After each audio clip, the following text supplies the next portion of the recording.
What's going on, everyone? Welcome back. This is Chris, aka Beardedfilmguy, and I'm finally back. It's been a week since I put out a little life update video. I'll actually tag that up here. But I'm still kind of adjusting to the new job and the new stuff that's kind of going on. So this is a video I've actually been meaning to put out now for like 2 weeks, 3 weeks. So I've really been, kind of on the struggle bus a little bit, but that's okay. If you're interested in kind of a little update of what's been going on, like I said, I'll kind of link that up below. Just some little life updates. But anyway, I appreciate y'all coming back. This is the second part of our book tour, I guess, or book collection video. Erica and I both love reading. Her much more than I do anymore. I kind of get sleepy and but that's more novels. When it comes to reading about film and reading about movies, that's really what garners my attention, what grabs me and kind of pulls me in. So I got a really cool stack of books here, kind of some stuff that she's had at her place, some stuff that she's recently picked up, some stuff that we have here. So I'm super excited to dive in. Enjoy this new intro. Check it out.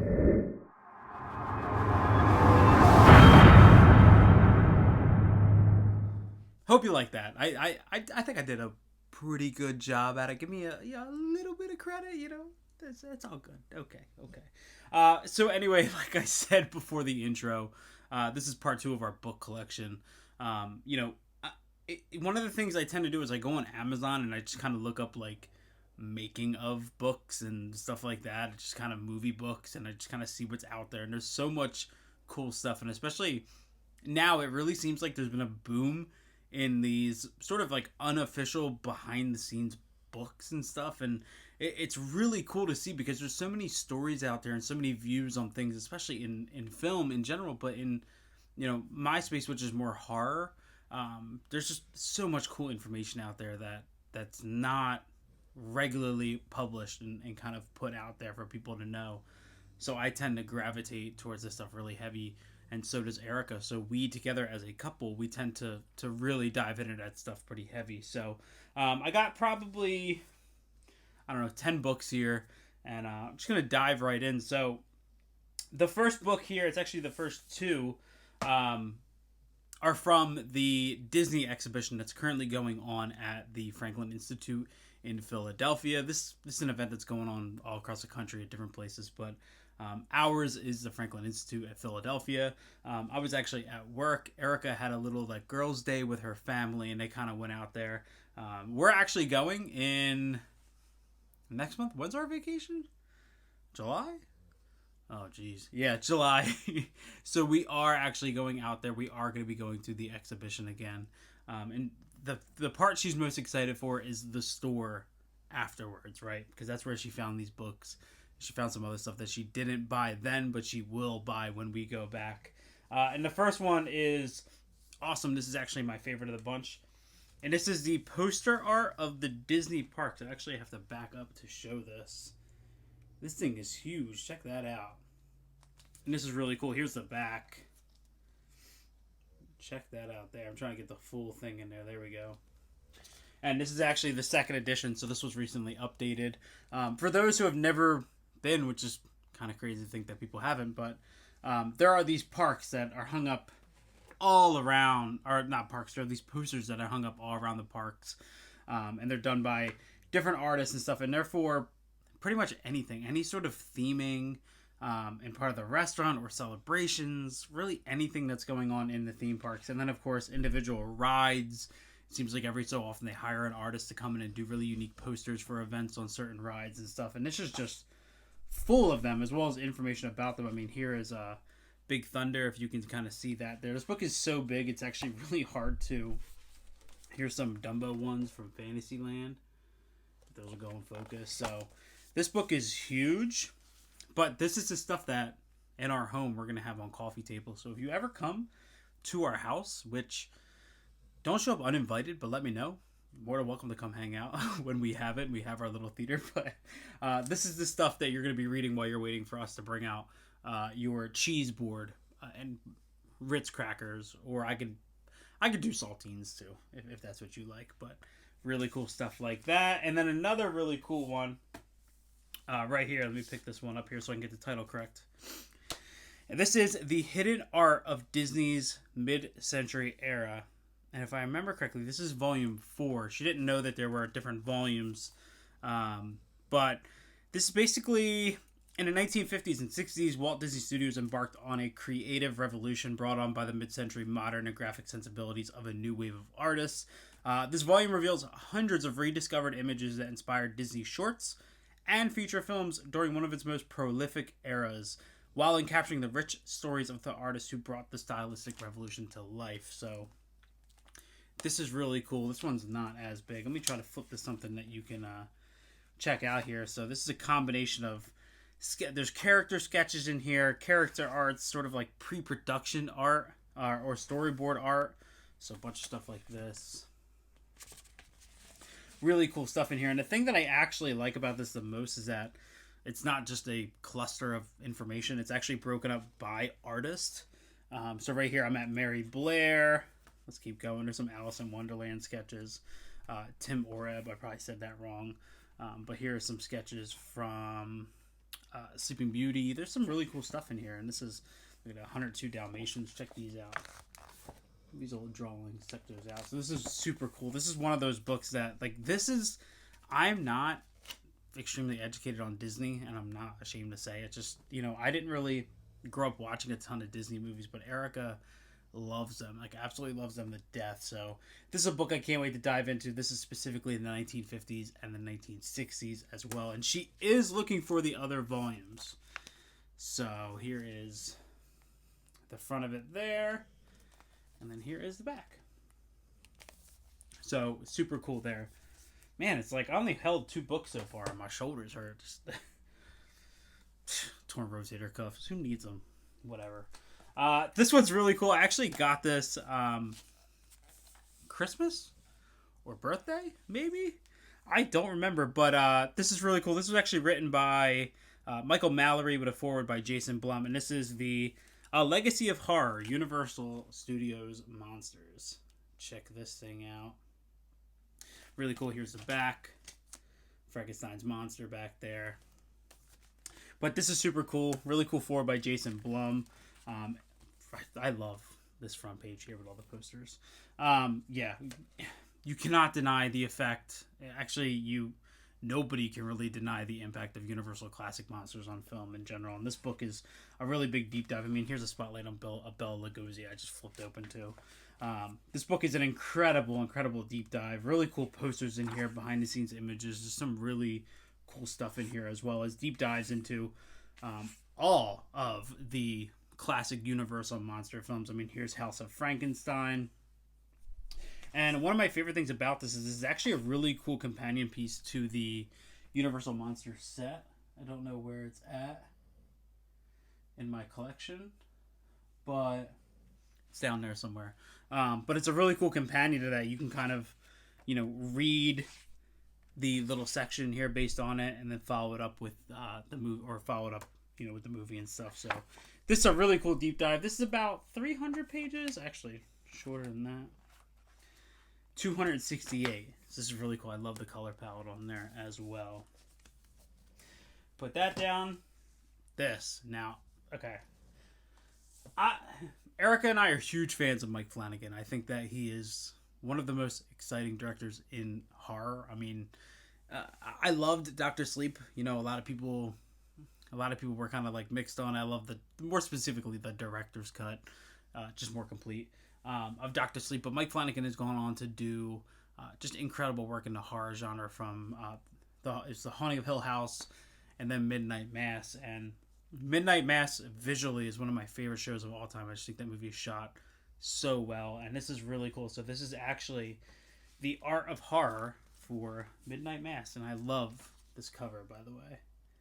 Check that out. I was trying to get the whole book in focus. There we go.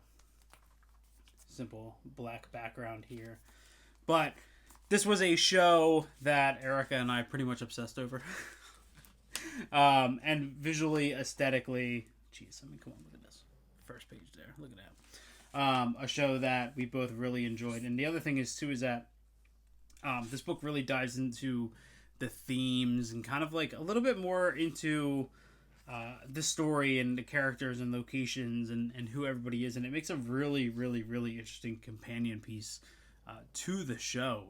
Especially, like, I've been wanting to read this and then rewatch Midnight Mass. I was really hoping that we would get a physical media release for that, just like we did for Haunting of Hill House, but I don't really see that happening anytime soon. But I absolutely love this book. I'm happy that this kind of stuff still exists. These I call it a companion piece. I don't know what it technically is, but that's super cool there for Midnight Mass. This is really cool. So this was actually, we're local to Monster Mania, to the Cherry Hill one.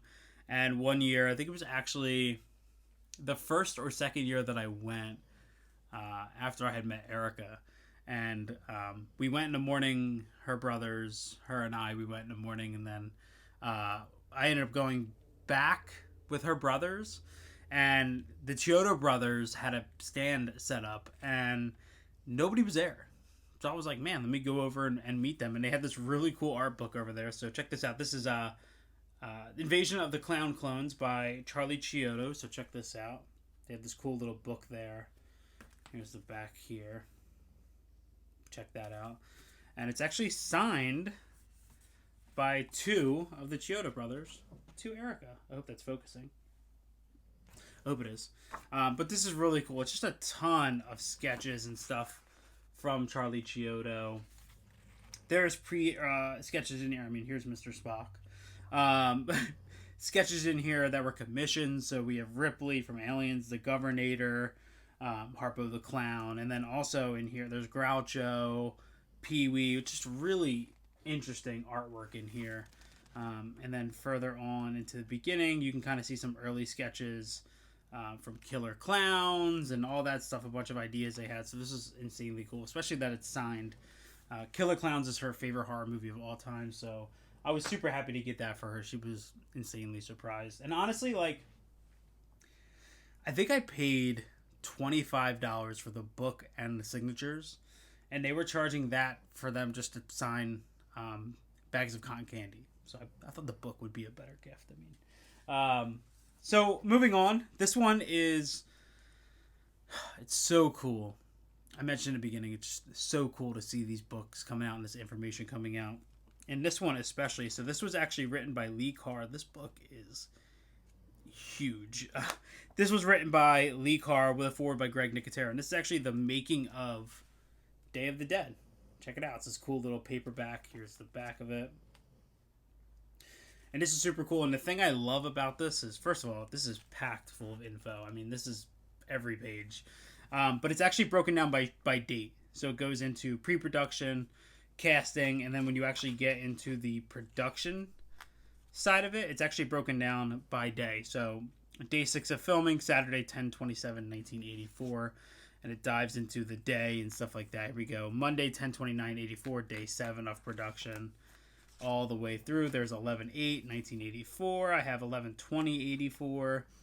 Day 26. Just so much information is crammed into this book. And this book is, let's see, 221 pages, but it's very small font. And it's just loaded. Just absolutely loaded to the gills with information. And this one is available on Amazon. This one is awesome. I cannot wait to dive into this. As much as I love Night of the Living Dead and Dawn of the Dead, I think Day of the Dead is the masterpiece of the three, even though I think I enjoy Dawn of the Dead more.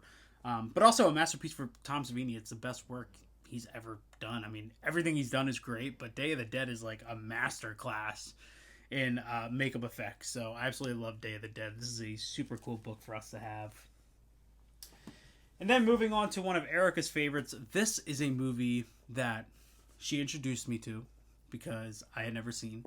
And I fell in love with. And she actually found this at Barnes & Noble. She had no idea it existed.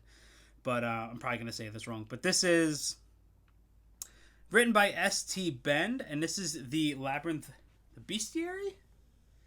Check that out. Super cool on there. Here's the back of it. Really cool there. And pretty much this is just a little deep dive into the world of Labyrinth, into pre-sketches for all of the characters. Of course, Jim Henson, puppet master. But here's like Hoggle, some sketches of him as well, some information on him. Really cool here. I mean, just really cool illustrations in here. There's some early drawings of Ambrosius, I think his name is. Yeah, here's the fairies with some early sketches in there. Just some really cool stuff in here. And this book's cool. The pages are this really nice matte feel. The whole book just kind of has this great theming. The helping hands. It's one of my favorite parts of the movie. All the way through here, just there's so many creatures and stuff in Labyrinth. The amount of art contained in this is absolutely incredible. The amount of information and stuff. So this is really cool to have. We actually just watched this again. I have that really cool 4K. That's the book. So it's super cool. This was one that I really enjoy having. It's really cool. I just love the amount. Like, it's not like these books are just thrown together and then released for some money. There's some true theming and passion that goes into these, and that's personally what I love so much about them. This one's really cool. Actually, Erica got me this, and I know for a fact, even though I haven't seen that he owns it, I know for a fact that Tim over at Tim Talks Talkies owns this, and this is so goddamn cool. This one's big. This is The Art of Mondo. This thing is huge. And this is pretty much just a giant poster book. I mean, this thing is huge. Here's a Nightmare on Elm Street 3 full of these Mondo commissioned art for just all kinds of movies. Here's a double page for Halloween. I mean, this book is incredible. The art in here, Planet of the Apes. I'm actually getting tired holding this thing.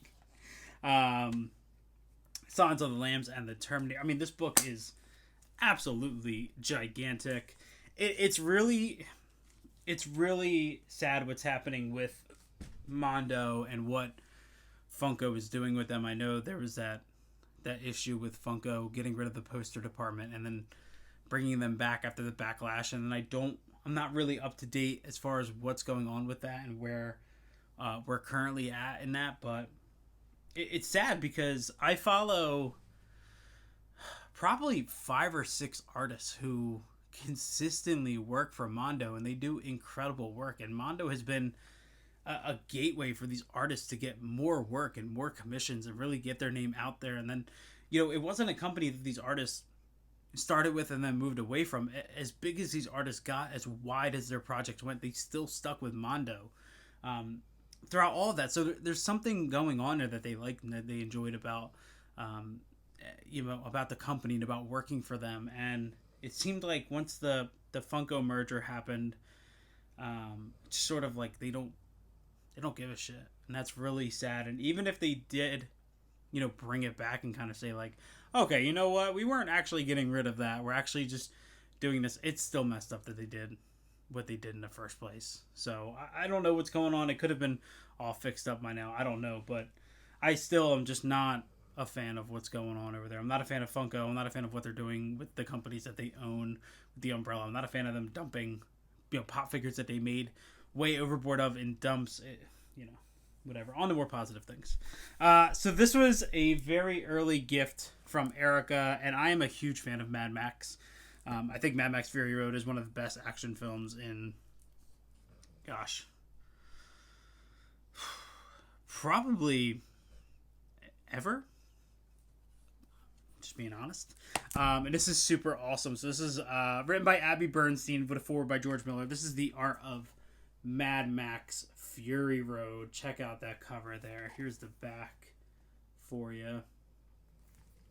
And I mean, who does not want a book about Mad Max Fury Road? This thing is awesome. It's just full of information. And the thing that most interests me is just the design of the vehicles, the design of the design of the costumes. I mean, outside of just how awesome it looks when they were shooting this movie, just with all these super practical scenes, this really dives into the visual. Here we got some storyboards on this page. Masks and weapons, ornaments. There's so much detail that George Miller puts into his films.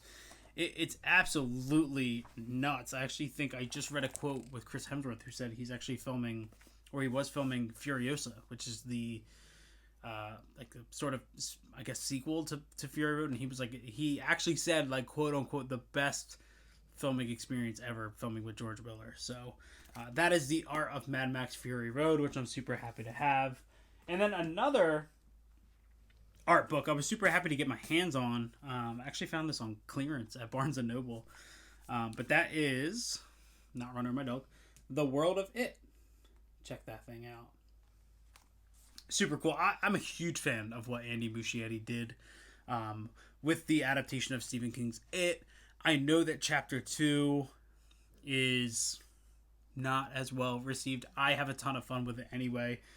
My favorite part of the whole thing was that horror felt like an event again. It felt big, large scale. It felt a little expensive, which it was, but it felt like this big event. I remember seeing the first one in theaters, I think 4 times, and then the second one, I think I only saw it once, but for them to put out a book on kind of the art and the making of this world, I was super excited about it. Here's some casting stuff in here. We have some early sketch here of the leper in there. I mean, this thing deep dives into pretty much anything you could really ask for, even the visual effects. I mean, here's Spider-Stan, inspired by The Thing, those Rob Bottin effects. And then, of course, diving into Pennywise, even shooting some sequences like the red balloon scene. I mean, there's so many iconic moments. Oh, there's script work right there. So many iconic moments from mainly the first film, but both films in general have their standout moments. But I absolutely love this book. Bill Skarsgård absolutely crushed it in this role, even though I wasn't a giant fan of all the visual effects. But, so this was a really cool one to find. I think this was like $8 at Barnes & Noble on clearance. So I got a pile of books here. I got a sleeping cat, and then my dog on the floor sleeping. So that's what I'm dealing with right now. But last, not least, this was one of my favorite reads in a long time. I actually read this really quickly. Much quicker than I wanted to. But I absolutely love this. And this is John Landis's Monsters in the Movies. Check that out. I've seen a lot of people that own this one. This is a great read, right? And mainly because it really does these kind of like quick blurbs on most of these makeup effects. It's broken up into categories, but then you have not only these great intro pieces into it, right? And you have all this stuff. So here's werewolves, but then at the end of each section, let me find, here we go. So interview with Joe Dante. There's an interview with Guillermo del Toro in here. Who else we got in here? Space monsters. Look, they even got a section for scary children. A section for people who have played the devil. Just all kinds of super cool stuff in here. And the book is, look, Rick Baker. I mean, the master. Come on. This book is just full of information and knowledge, and there's so many really cool images in here that you can just flip through this all day and just have a blast. It's really one of my favorite books in the collection, The Monster Carry. That's so cool. But John Landis is obviously an incredible filmmaker, but not only that, he's super acknowledged, and he is just putting it all on display here and bringing along all of his friends for the ride. So Monsters in the Movies, that is the final movie book. Whew, my shoulders hurt from picking up all of those books. But anyway, I hope everyone enjoys. I got a bunch of new stuff coming out. I'm actually filming a second video right after I'm done this, and like there's just so much content to put out that I'm super excited for, and I'm kind of cramming as much of it as I can into the time that I have to film while I'm kind of adjusting to some of the life stuff going on. But thank you so much for hanging out. Do me a favor, go ahead over on Instagram, follow me there. It is Beardedfilmguy. And if you have come to the channel from Instagram, there's been an explosion of followers over there. I've been doing a lot more reels and stuff, so maybe the algorithm is finally giving me a little bit of leeway. Hopefully, I hope so. But yeah, go ahead over there, follow me, do me a favor, make sure to like, make sure to comment down below, and thanks for hanging out. I'll talk to y'all later.